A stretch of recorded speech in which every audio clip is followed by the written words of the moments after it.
बनु कुरैज़ा ये एक ऐसा वाहिद टॉपिक है जिसके मुतालिक लोग काफ़ी कंफ्यूज रहते हैं और इन्फॉर्मेशन ओवरलोड की वजह से फैसला नहीं कर पाते हैं कि जो रसूलुल्लाह सल्लल्लाहु अलैहि वसल्लम ने किया क्या वो सही था या गलत। हालांकि इस्लाम के काफ़ी बड़े स्कूल ऑफ थॉट के फाउंडर इमाम मलिक इब्न अनस इस स्टोरी के पार्ट को अनरिलायबल सोर्स मानते थे। हम इसके बारे में वीडियो के लास्ट में ज़रूर बात करेंगे। इस वीडियो में हम इस टॉपिक पर डिटेल से बात करेंगे, तो चलिए आज का वीडियो स्टार्ट करते हैं। So first of all we have to know कि बनु कुरैज़ा कौन थे। बनु कुरैज़ा एक जूइश कम्युनिटी थी जो हिजाज के इलाके में रहती थी, मेनली सिटीज लाइक यथरिब और खैबर में। ये लोग इस्लाम के राइज से पहले से अरब में रह रहे थे। अरब में मेनली 5 जूइश ट्राइब्स रहती थी, बनु कैनुका, बनु नादिर, बनु कुरैज़ा, बनु खजरज, बनु औस। इनका सेंटर यथरिब यानी आज का मदीना था। इब्न इशाक की माने तो ये जूइश ट्राइब्स यथरिब के काफी पावरफुल लोग थे और इनकी अरब के पेगन से नोक-झोंक होती रहती थी और ये हमेशा अपने मुस्तकबिल में आने वाले नबी की धमकी उनको देते थे। अरब के पेगन्स ये बात काफी समय से सुनते आए थे कि मुस्तकबिल में इनका कोई नबी आने वाला है। जिस प्रोफेसी की ये जूइश ट्राइब्स बात करती थी ये आइज़ाया 42 में मेंशन है।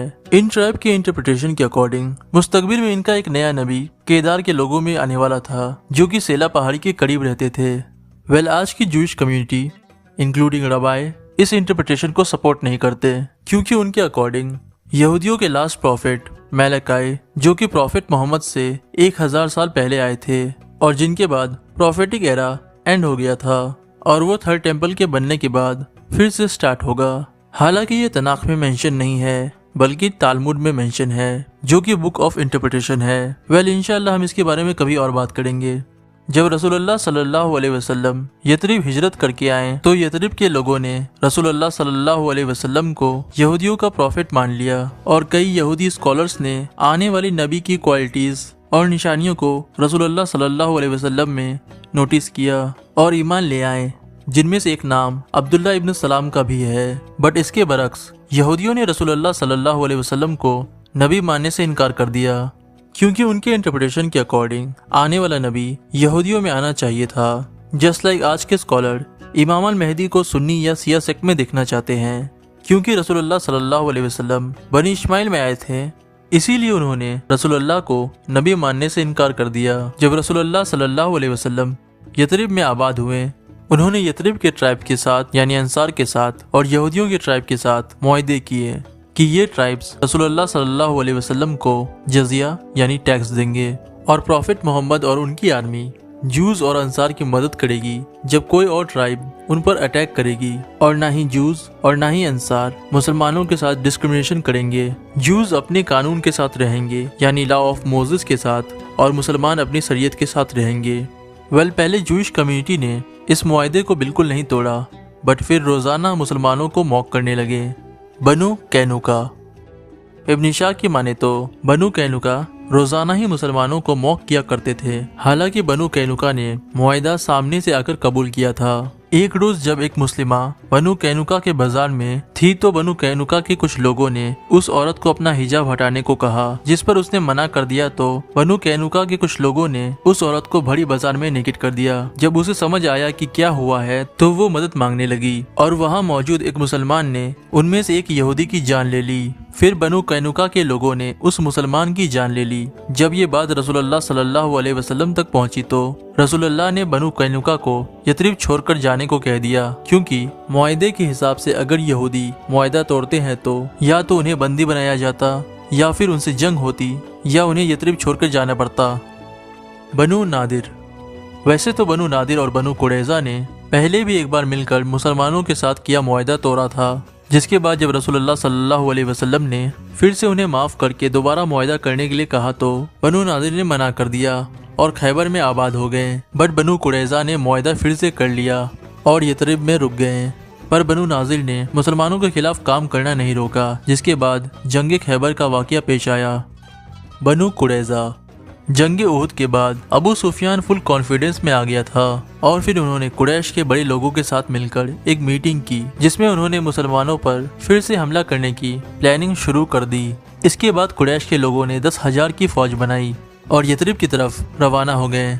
जब रसूलुल्लाह सल्लल्लाहु अलैहि वसल्लम को इसकी खबर मिली तो रसूलुल्लाह और सहाबा ने भी एक मीटिंग की इस मीटिंग में एक खास शख्सियत भी थी, सलमान फारसी रजी अल्लाह अन्हा, जो कि फारस यानी पर्शिया से थे। उन्होंने रसूलुल्लाह और साहबा को खंदक यानी ट्रेंच बनाने का आइडिया दिया, क्योंकि यतरिब तीनों तरफ से पहाड़ से घिरा हुआ था। अगर वो लोग सामने एक ट्रेंच दे दे तो उनकी जंग में काफी मदद हो सकती थी।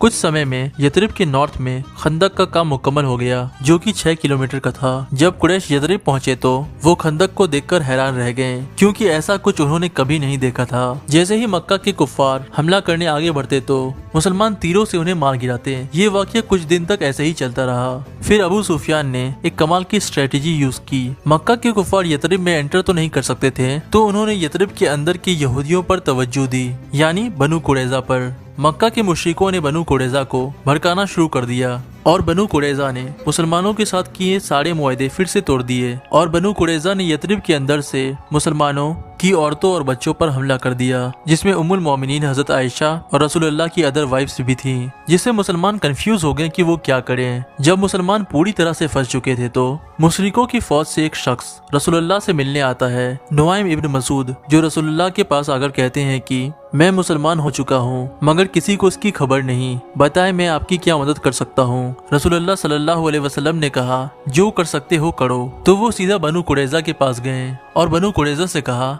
ये कुरैश भरोसे के लायक नहीं है, अगर ये हारने लगे तो तुम्हें यहीं छोड़कर चले जाएंगे और फिर मुसलमान तुम्हें नहीं छोड़ेंगे। तुम पहले इनसे कुछ लोग मांग लो, अगर ये सच्चे हैं तो तुम्हें जरूर देंगे। और फिर इब्न मसूद मक्का के मुशरिकों के पास गए और उनसे कहा कि ये यहूदी किसी के साथ मुआहदा नहीं निभाते, ये यहूदी और मुसलमान दोनों मिले हुए हैं। जिस पर अबू सुफियान ने यहूदियों की तरफ पैगाम भेजा कि वो हमला करे, पर यहूदियों ने कुछ लोग मांगे, मगर अबू सुफियान ने मना कर दिया। तो यहूदी पीछे हट गए और मुसलमान फिर से जंग में वापस आ गए। अब 1 महीने से ज्यादा वक्त हो गया था और मक्का के मुशरिकों की फौज का मोटिवेशन भी डाउन हो गया था।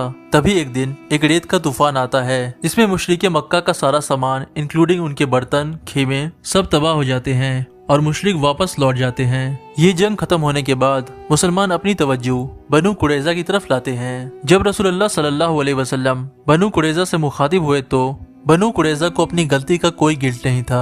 फिर बनु कुरैजा ने रसूलुल्लाह से कहा कि वो पनिशमेंट एक्सेप्ट करेंगे, बट जो उनके एलाइज उनके लिए तय करेंगे। बहुत ज्यादा सोचने के बाद बनु औस के लीडिंग मैन साद इब्न मुआद को अपॉइंट किया गया। साद इब्न मुआद ने यहूदियों को उनके लॉ के अकॉर्डिंग पनिशमेंट दी, जिसमें सारे आदमियों को मौत की सजा दी गई और औरतों, बच्चों और बूढ़ों को गुलाम बना लिया गया।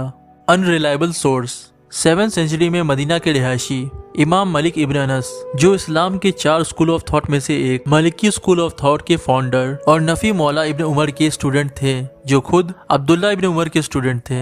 उन्होंने इब्न इशाक की स्टोरी के इस पार्ट को यानी यहूदियों के मैसेकर को अनरिलायबल बताया है। And not only Imam Malik, Cambridge University Press के article new light on the story of Banu Qurayza and Jews of Medina के ऑथर WN अराफात ने भी इस स्टोरी को अनरिलायबल बताया है। WN अराफात अपने पेपर में ये कुछ पॉइंट मेंशन करते हैं और वो आगे फर्दर कहते हैं कि हमें कोई आर्कियोलॉजिकल एविडेंस भी नहीं मिलते हैं। तो आज के लिए बस इतना ही। अगर ये वीडियो आपको अच्छी लगी हो और आपको कुछ नया सीखने के लिए मिला हो तो आप हमारे चैनल को सब्सक्राइब कीजिए। तो मैं मिलता हूँ आपसे अगली वीडियो में, तब तक के लिए अस्सलाम वालेकुम, जज़ाकल्लाह खैर।